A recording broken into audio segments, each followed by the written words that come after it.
Hello everyone, I am Sweta and I will be presenting our work Unsupervised Discriminative Embedding for Subaction Learning in Complex Activities. This work is in collaboration with Dr. Hilde from MIT IBM Watson Lab and Dr. Yogesh Rawat and Professor Mubarak Shah from CRCV UCF. And this work has been sponsored by DARPA. So first let's look at a complex activity. A complex activity is composed of a sequence of subactions. Here we show a video of a person performing the activity make cereals. Here and in this video you would notice that the person is performing the subactions pour cereals into a bowl, pour milk and stir cereals. It is interesting to note that in a complex activity there can be variation in the ordering of subactions as well as variation in the duration of the subactions based on the person performing the task. The problem we are interested in solving is temporal detection and segmentation of subactions for a complex activity. That is, for example, here we show sample frames from a complex activity video where we show highlight frames which depicts the subaction happening like pour cereals, pour milk and stir cereals, and the bar plots would represent the temporal order of frames for that video, and we are interested in segmenting the subactions temporally in that video. Most of the complex activities are long range and getting annotations for them is time consuming and challenging in practice, especially to obtain frame level annotation. It is very expensive and not scalable in terms of data size. So, to address this, our goal is to develop an unsupervised method which does not require these frame level annotations to reason about the subactions for the complex activity. So, the challenges in this setting would be first to break down a complex activity into semantically meaningful subactions and then capture the temporal relationship between these subactions. The prior works in this literature mostly focus on two-stage approaches where in stage 1 they perform an embedding learning based on visual and or a temporal representation, and in stage 2 they perform an explicit clustering step learned on the embedding in stage 1. By making the clustering step independent of embedding learning, the overall approach becomes suboptimal. We try to address these aspects in our work and come up with the following contributions. So, we propose an unsupervised end-to-end approach where we propose a joint learning mechanism that simultaneously incorporates visual and temporal information, and then to better learn the spatiotemporal representation we propose to use temporal positional encoding based on inspired by the transformers. And then we propose a novel latent discriminative concept learning module. With the help of contrastive laws, we integrate clustering as part of latent embedding learning. Now, let us look into the notation before delving into the model architecture. So, given n videos where each video is represented by mn features, we denote xnm as the mth feature in nth video and its corresponding positional encoding vector by rho nm. The goal is to learn the subactions and the ordering for subactivity. For that, we would predict a subaction label for each feature vector in each video. So, now let us look into the model for the details. So, given input videos which is then passed to the I3D network to compute visual features xnm, and then passed to the positional encoding branch to compute the positional encoding vectors for each clip which is denoted by rho nm. So, the xnm is passed to the encoder which is then fused with the positional encoding vectors with the help of an FC to generate a representation phi nm. And then with the help of an attention block we learn the latent concepts which is called as y hat, and then with the help of an MLP which takes in as an input a randomly initialized latent vector nodes y1 to yk as shown in the block A. For each input vector phi nm, with the help of an attention block and latent concept, we generate a representation znm in the latent space such that each znm gets assigned to one of the latent concepts. And with the help of contrastive laws, we perform a grouping such that all the similar clips get assigned to one latent concept and it is pushed far away from all the other latent concepts. Once we have learned this representation, we again decompose it into visual and temporal information. And to generate the visual feature representation, we pass it through a decoder with skip connection to generate x prime nm. And to generate the temporal position encoding vector, we pass it through an FC to reconstruct that information. To train the encoder decoder model, we use a reconstruction loss over the generated representations for visual as well as temporal information as shown here. Now, let us look into the overall pipeline of our approach. Given input videos, our model learns a latent space such that the latent concepts can be associated to semantically meaningful subactions within an activity, and here we color code the latent concepts to have it assigned to one of the subactivity in the activity make chocolate milk. For example, the latent concept which is highlighted as green represents the subaction pour milk, and the latent concept that is shown as pink represents the subaction stir milk. Once we have this learned latent representation, we can generate the initial predictions from the model. So, to do this, what we do is for each feature vector representation, based on which latent concept it gets assigned to, based on the similarity of it, we can generate the prediction for it. And we arrange all the clips based on the predictions as per the initial sequence to generate the initial predictions for the video. As you can see, there are slight jitters that are happening whenever there is a transition from one subaction to another. So, to do that, we use Viterbi to refine the temporal ordering and generate the final predictions. As you can see, these jitters are then reduced with the help of Viterbi, and here we show a comparison of our initial predictions, final predictions, and the ground truth for a sample video. So, now let us look a little bit deeper into how we perform our Viterbi decoding.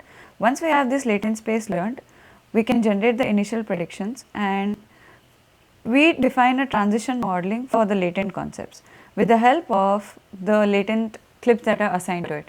We compute a mean time for each latent concept based on the mean of all the timestamps of the clips assigned to it, and use that to define the ordering of these latent concepts.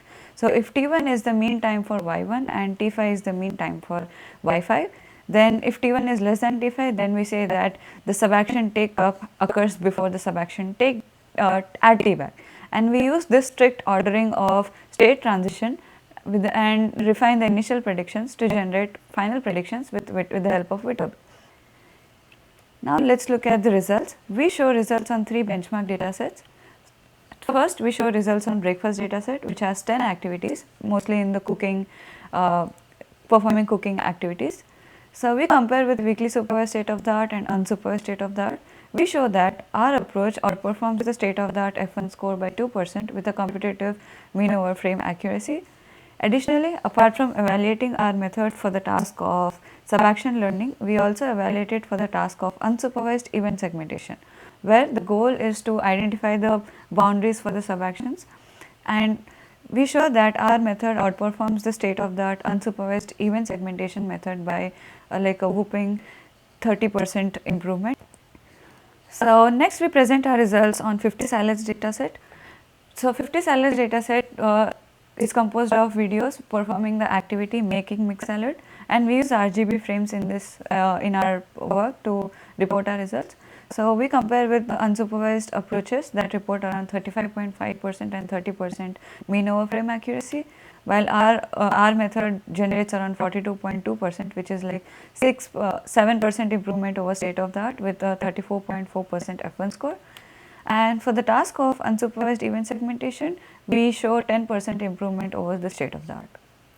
In the next data set we report our results is YouTube instruction data set. This data set is different from the previous two, as in this data set it is not restricted to a kitchen setting, but it has more general activities like changing a car tire, performing CPR, or repotting a plant. And these videos are directly taken from a YouTube video like YouTube. So, there is no recipe given to participants, and it is slightly challenging compared to the other data sets. So, here are the unsupervised state of the art approaches which report results on YouTube instruction data set, and we show that our method with a competitive F1 score shows 4% improvement over state of the art, indicating that our method also works well in a generic setting where there is no recipe given to a participant, but it is still able to model the relationships. Even for the task of unsupervised event segmentation, our method shows like around 6% improvement over state of the art, indicating the robustness of our approach for this task. Now, to show that the improvement or gain in performance is not just about better features, we show a comparison of baseline with the same feature space. For that, since the baseline is trained with Fisher vectors, we train the baseline with I3D features and report the results, and compares our model, which is also trained on I3D, to show that the gain in performance is because of the model's capability to handle robust representations, and it is able to generate better feature space. And then we analyze the role of positional encoding and skip connections to model the latent representations. So, if we remove the positional encoding branch, then it reports an overall accuracy of 40.9% with an F1 score of 20%, indicating that positional encoding plays a important role in modeling the representation. When we remove the skip connections, we see that the MOC decreases to 35.7% with an F1 score of 28%. This indicates that having skip connection helps in modeling the generality of an action, and that leads to help in modeling better latent representations.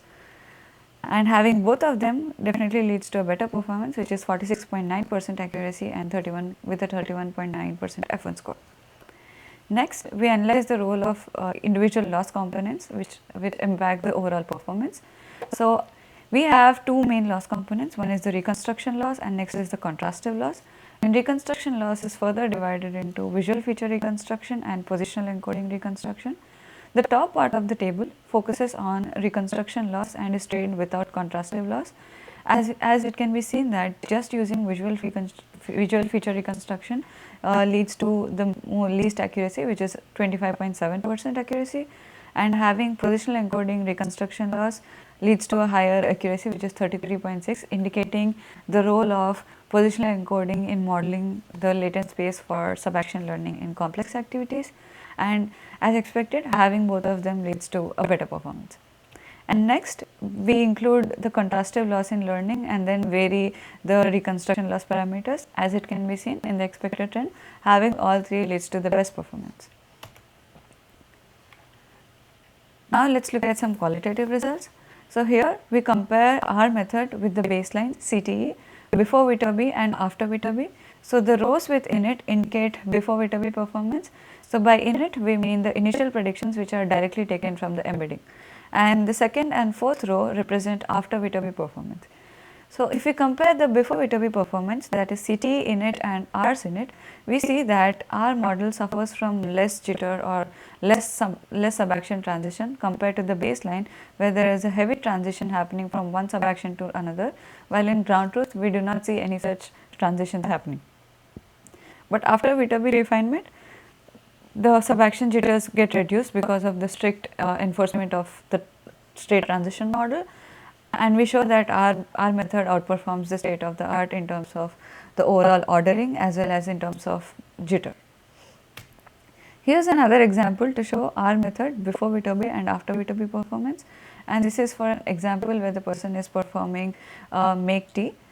Here we can show that whenever there is a subaction transition happening, that is from add tea bag to pour water, it tries to confuse with to stir tea or spoon sugar, where whenever there is a transition from one subaction to another, our model tries it experiences slight jitter in assignment of the latent concepts, but that we resolve with the help of Viterbi and state transition module. So, to conclude, we propose an end-to-end approach for subaction learning in complex activities in an unsupervised manner, and then design a latent space that incorporates visual as well as positional information together. And then we show that this sort of learning helps for robust representations that in itself is able to do a reasonable clustering of subactions. Thank you.